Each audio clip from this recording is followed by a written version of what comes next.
I'd been volunteering in the children's ministry, and then they decided to put me up to be head of one area of the children's ministry. So I had a meeting with the wife of the head of children's ministry. So we caught up for coffee to have a chat about the change in role and I guess to congratulate me about being good with the kids and showing promise. At that time, she was telling me about how great it is that I'm going to be a leader. And at that time, I thought it would be appropriate to make it known that I am attracted to women. She took it really well. So I told her, I said, I'm attracted to women. And she said, well, that's okay. It doesn't go against the church, you know.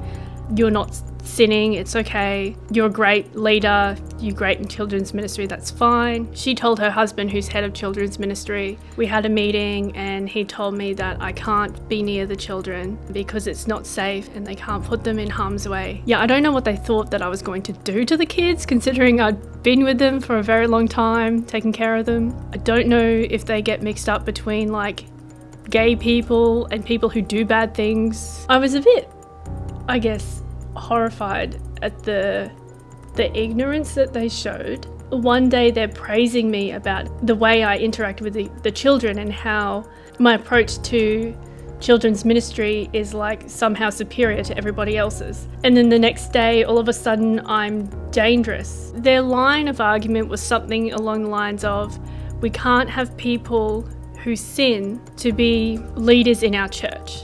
And then I think, well, what about all the people who are having sex before marriage? What about all the people who lie, who gossip, who steal? It seems that there's rules for gay people in that church, and then there's rules for everybody else. So when I told my friends at church who treated me like family, I said, you know, this is what happened. And they rejected me and they're like, I'm not getting involved with this. I'm not going to talk to you about this, Jess. I'm just going to leave it up to the leaders. And I think it's because they don't want to take the responsibility to sit down and, you know, think about this. They didn't want me around unless I changed. So the female head of the church invited me over for coffee. She started asking about my childhood.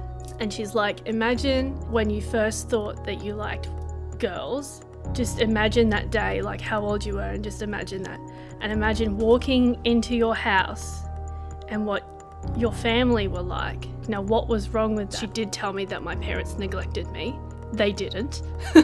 Even though I said that they didn't, she said, well, obviously you were confused. They didn't teach you about relationships. They didn't teach you. They obviously didn't have good relationships themselves for you to have been so confused. Because I guess if you can separate me from that family support, then all I have is the church. But in the end, God never rejected me. It was just some of his people. Christians rejected me. Christians hurt me. Christians said bad things. They said that I was wrong. They said that I was broken and awful and harmful, and they said that I was going to hurt their kids, but God never said anything bad about me. Being rejected by a bunch of Christians kind of brought me closer to God.